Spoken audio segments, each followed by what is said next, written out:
Hello and welcome to Quick Charge. I'm Mikey G, and it's Saturday, January 20th.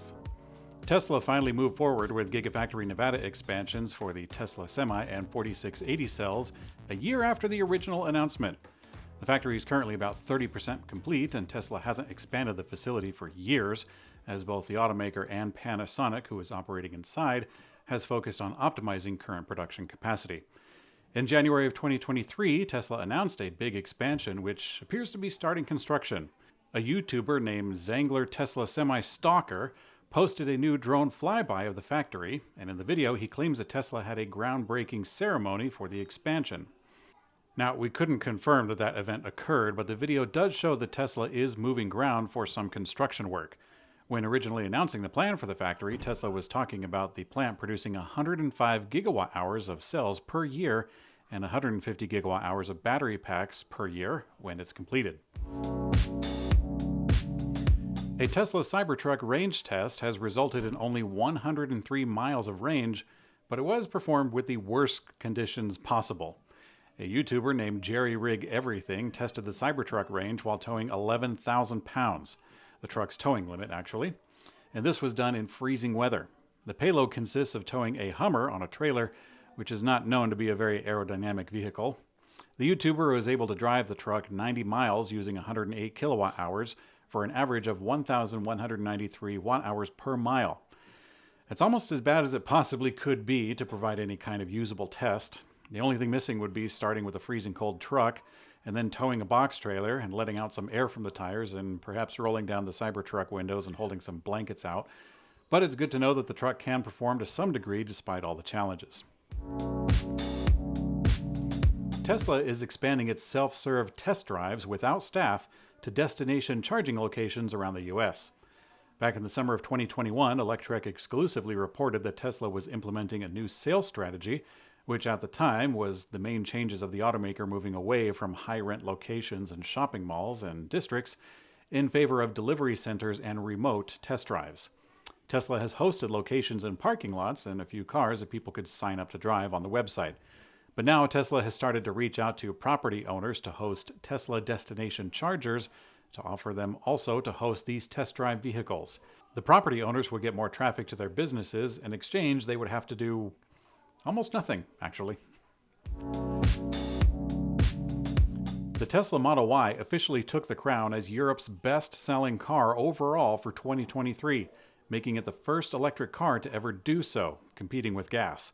Now, while the Model Y has taken the spot for a few months out of the year-end results were a pretty close call. A market research specialist at Dataforce released a year-end report showing that Tesla's Model Y sold 254,822 units in Europe last year.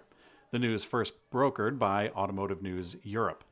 Now, the Tesla Model Y beat out the Romanian hatchback, the Dacia Sandero, which sold 235,893.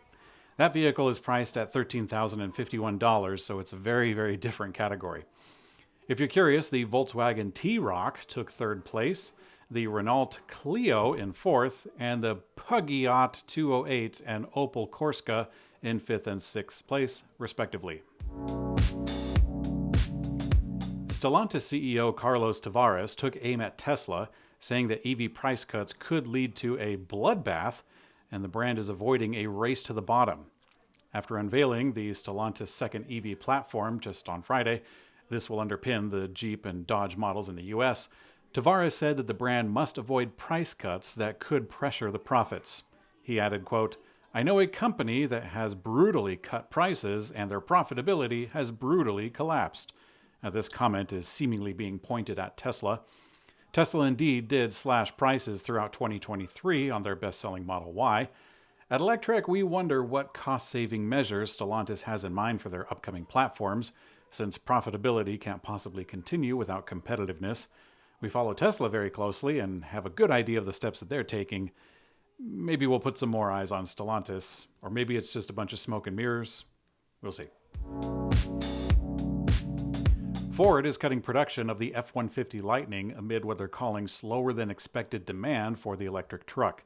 The move comes just after Ford pulled back output from the Rogue EV plant in mid-October. Ford's F-150 Lightning was the top-selling electric truck last year in the U.S., with over 24,000 EVs handed over. Now that high point seems pretty far in the rear view since Ford announced plans on Friday to reduce the Lightning output to, quote, achieve the optimal balance of production, sales growth, and profitability. This means that around 1,400 employees at the EV plant will be impacted as Ford is transitioning to just one shift. Ford is transferring around 700 of those workers to their Michigan assembly plant, while others will be repositioned to other southeastern Michigan plants. EV startup Canoo has announced that deliveries of its all-electric commercial van have officially begun, and the first production Canoo LDV 130 vans are already hard at work. The first batch of electric vans are reportedly in service at King Bee, which is a national work-ready van rental provider. Canoo has previously delivered vehicles to NASA, the U.S. military, and the state of Oklahoma for testing. The vans delivered to King Bee seem to be the first ones that will be accessible to the public. King Bee placed a binding order for 9,300 electric vans back in November, with an option to increase that to 18,600 more for the same price. Now, for its part, King Bee will upfit, custom wrap, and deliver these Canoo vehicles as work-ready fleet solutions across the U.S. General Motors says that it is responding to a strong demand for the luxury EV Cadillac Lyriq by finally ramping up production. The company says that they have resolved their battery module production problems that have plagued sales for the last 2 years. The all-around Lyriq has been compared to the Mercedes EQE SUV, the Audi A8 e-tron, and the BMW iX. But it does offer an impressive 300 miles of range at a price around $60,000, so not bad for a luxury brand. I got a chance to drive the Cadillac Lyriq some time ago. I'll leave a link in the description so you can check that out. In today's community comment found on YouTube, Get2222 says, Musk has been working for free for over a year. He achieved the goals set that the industry said was not only impossible, but ludicrous. Name any CEO working without a compensation package. Throwing shade is lame. Report if you think you're a journalist, which you are not. BTW, your video quality sucks. Looks like a 1979 VHS quality. In other words, crap. Well, Mr. or Mrs. GET2222, I would ask you why Elon Musk would be working for free for over a year.